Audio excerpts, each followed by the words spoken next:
Welcome back. This is Christine Zeitler with the Olean Public Library, and today we are going to be knitting ear savers for face masks.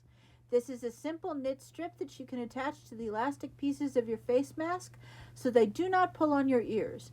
This is great for beginning knitters, much smaller than a scarf, as well as for testing out patterns and a new way to use your gauge swatches for more experienced knitters.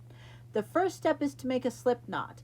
Take a length of yarn and make a loop so that the short end or tail of your yarn is on top of the longer working length of yarn.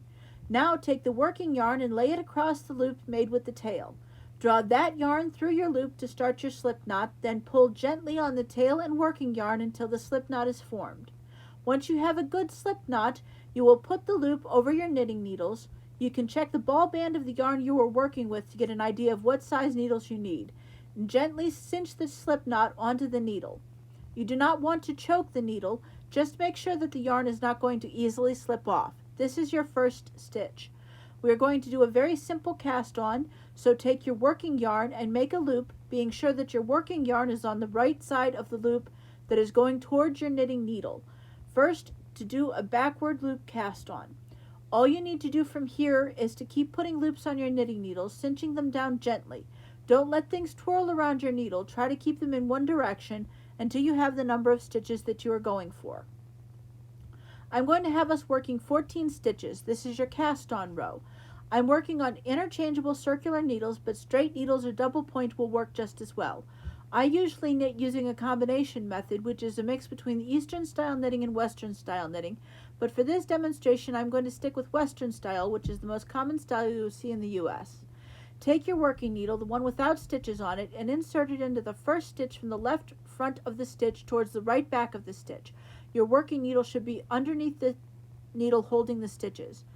Now, keeping your yarn tail out of the way, use the yarn coming from your ball of yarn, also known as your working yarn, to make a stitch by wrapping the yarn around your working needle from the bottom left going over the top of the needle with the working yarn going towards the right. It will look something like this. Pull the working yarn down, giving it some gentle tension so that it almost pops between the needles. This will make pulling the stitch through easier while giving your knitting some structure.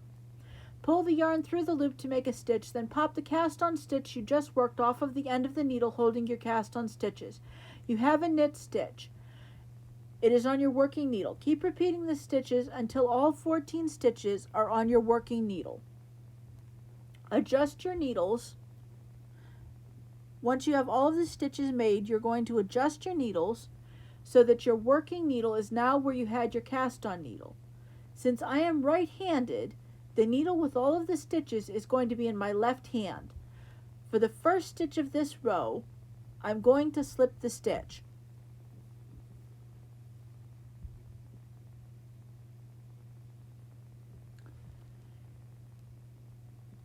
This means that I will insert my working needle, the one in my right hand without any stitches, into the back of the first stitch on the right side to the left side and move it onto my empty needle without pulling any yarn through.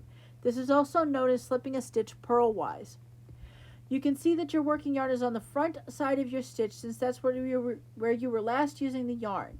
Next, you're going to keep making knitting stitches just as you did for the last row. Put your needle through the next stitch. You're going to work from the left front to the right back. Yarn over and pull the yarn through to make a stitch, letting this so that you have made a second knit stitch. Then you need to put your yarn from the back to the front.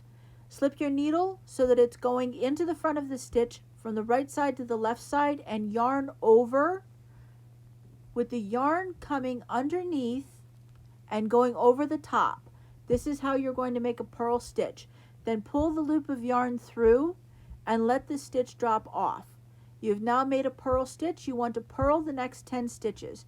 After that, you're going to knit the last 2, so move the yarn from the front to the back and knit the last 2 stitches just as you have been knitting all of the other stitches as we go.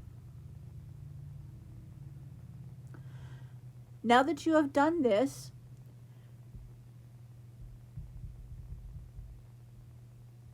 there we go.